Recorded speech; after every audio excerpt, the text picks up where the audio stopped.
안녕하세요, 김연호입니다. 새해 복 많이 받으십시오. 해가 바뀌었습니다 벌써. 와, 2024년에는 모두들 건강하시고 하시는 일도 다 잘 되시기를 바랄게요. 저희 병원도 잘 될 수 있도록 많이 도와주세요. 오늘은 또 몇 가지 잘 알려지지 않거나 도움이 될 만한 말씀들을 좀 정리해서 가져왔는데요. 그래서 추려서 좀 핵심만 쏙쏙쏙 알려드리도록 하겠습니다. 구독과 좋아요 부탁드려요.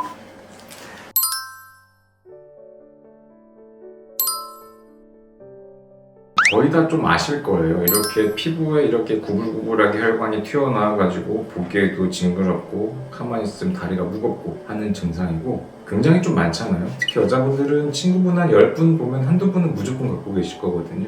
이제 그렇게 피부 바깥으로 혈관이 늘어나서 구불구불하게 보이는 거를 하지정맥류라고 말하는데, 사실 이 하지정맥류는 정맥기능부전이라는 병의 한 형태예요. 한 형태. 이게 이제 피부 바깥으로 늘어나서 보이는 걸 하지정맥류라고 얘기를 하고, 실제로 10분 중에 3분만 이렇게 피부 바깥까지 나오거든요.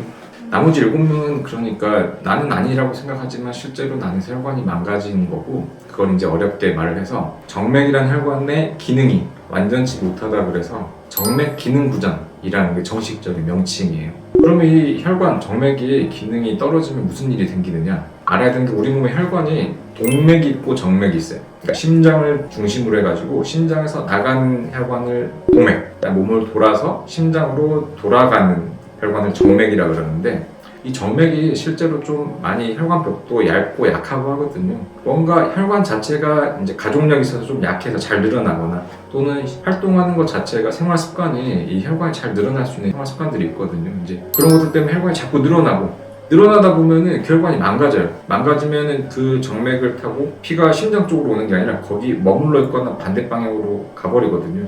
이걸 이제 정맥기능부전이라고 그래요.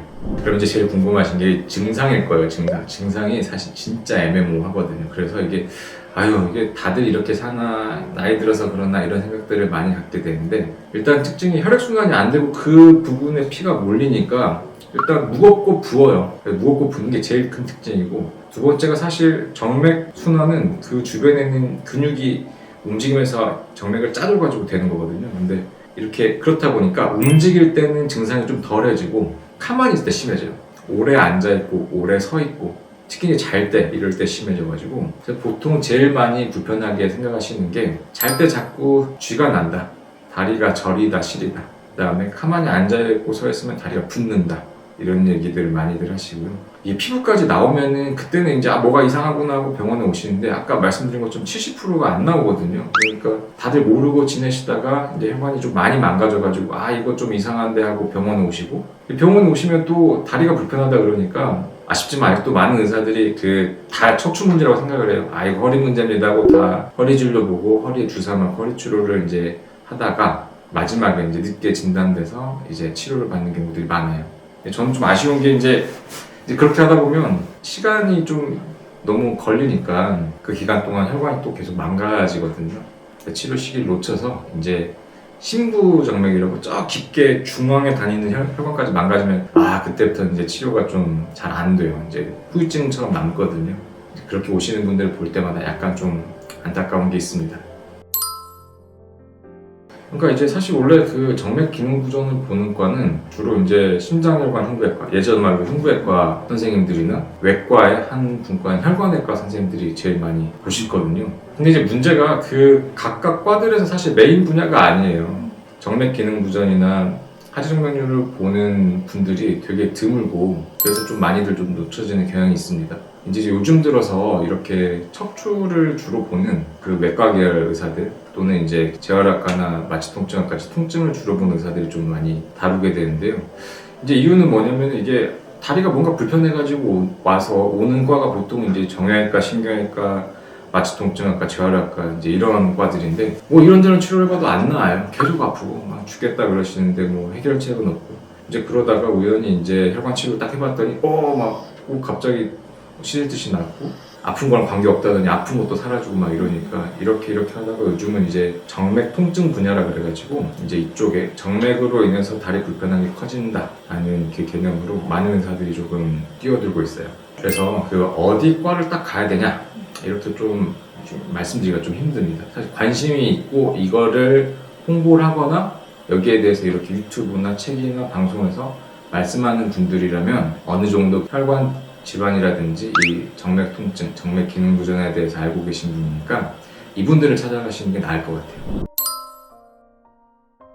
일단은 혈관이 치료가 꼭 필요할 정도로 망가졌냐 아니냐가 중요하거든요. 일단 거기가 이상이 있으면 뭔가 증상이 생기고 이게 원인인 걸 확인을 해야 되는데 보통은 이제 증상, 그 다음에 초음파를 통한 진단, 그 다음에 뭐 약물 치료나 스타킹 같은 보조요법을 통한 치료 이렇게를 먼저 해보거든요. 혈관이 망가진 정도를 보는 게 초음파로 하는 진단 검사인데 이 초음파를 통해서 혈관을 딱 보면은 이게 초음파가 많이 망가졌으면 역류라 그래가지고 정맥은 피가 한쪽 방향으로만 가야 되거든요. 심장 쪽으로만 무조건 이렇게만 가야 되는데 거꾸로 내려가는 경우가 있어요.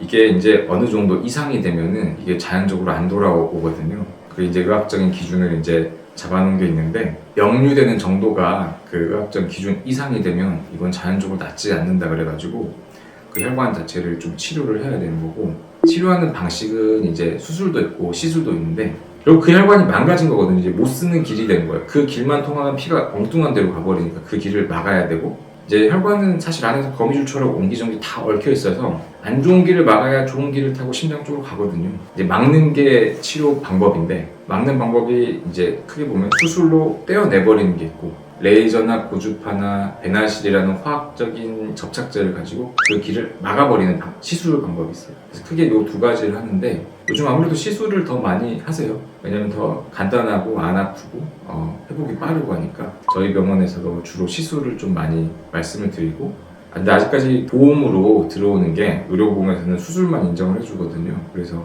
여러 가지 이제 의학 외적인 상황들 때문에 이제 수술이 필요할 때도 있습니다.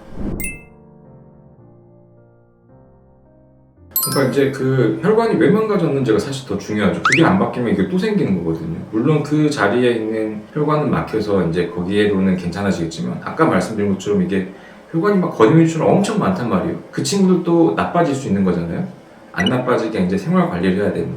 혈관 자체가 약한 건 우리가 아직 바꿀 수가 없어요. 태어난 게 이런데 어떻게 바꾸겠어요? 이제 이거는 어쩔 수 없는 건데 혈액순환이 자꾸 잘 되도록 생활 습관을 바꿔야 돼요. 말씀 잠깐 드린 것처럼 자꾸 움직여주면은 혈액순환이 되거든요. 반대로 움직이는 시간이 적고 오래 앉아있고 오래 서있고 하면 이게 자꾸 나빠져요. 그래서 이 움직임을 키울 수 있는 방법들을 자꾸 노력을 해야 됩니다. 많이 걸으시고 까치발 운동 같은 거 많이 하시고 또는 이제 한 자세로 오래 있어야 될 때는 압박 스타킹을 신거나 이제 조금 조이는 신발 같은 걸 신어서 혈액순환이 돕도록 좀 촉진시키는 거를 하셔야 돼요. 이제 그런 게 되게 중요한 치료고 보조적으로 이제 혈액순환을 돕는 약들을 쓰는 것도 방법이에요. 아니 원래도 피부가 좀 얇거나 혈관 자체가 두꺼운 사람도 있어요. 태어날 때부터 그런 사람도 있거든요. 그게 보인다 그래가지고 그 다 치료하는 건 아니고 항상 이제 초음파로 역류가 있는지 없는지를 보고 망가졌다라고 생각되면 이제 치료하는 게 맞고요. 이제 그렇지 않으면 굳이 막 치료하고 그러진 않으셔도 돼요.